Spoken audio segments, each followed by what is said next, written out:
Hello, this is Megan Miller with Restoration Ranch, and I have been considering storylines.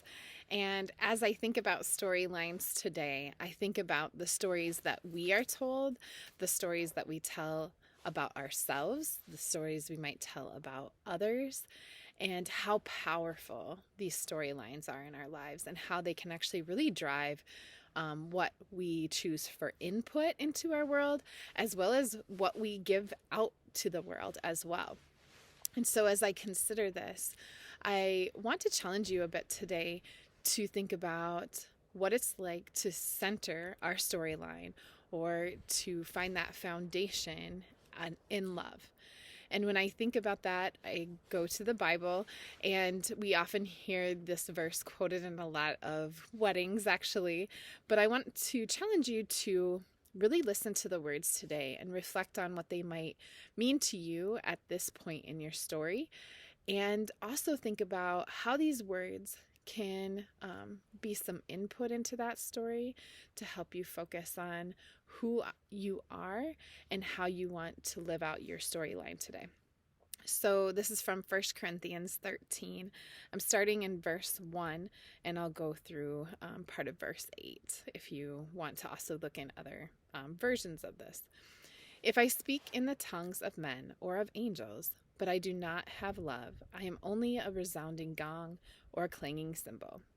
If I have the gift of prophecy and I can fathom all mysteries and all knowledge, and if I have a faith that can move mountains, but do not have love, I am nothing. If I give all I possess to the poor and give over my body to hardship that I may boast, but do not have love, I gain nothing. Love is patient, love is kind.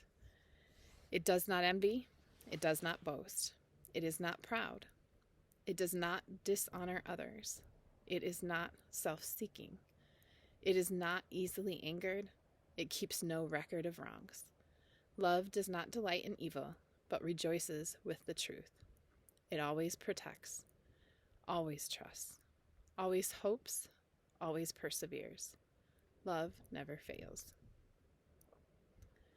When I think about, again, the storylines that are swirling around us in our daily lives and how much input feels very chaotic and can really kind of capture me, and I can get lost in a lot of emotion.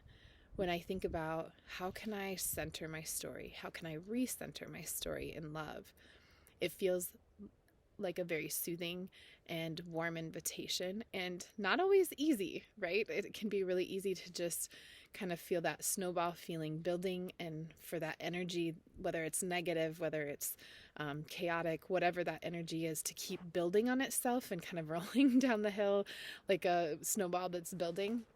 And instead to be able to kind of find a log and wedge that in and stop that escalation or that building process, and to instead come to a place where we can find some peace, where we can find some comfort. And so today, maybe you want to look in your own version of the Bible of 1 Corinthians 13 and read through that and really challenge yourself. How can I build love into my story? How can I build it into what I'm intaking, and how can I build it into what I give this world?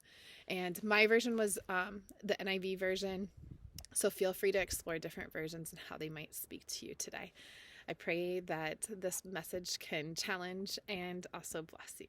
Take care.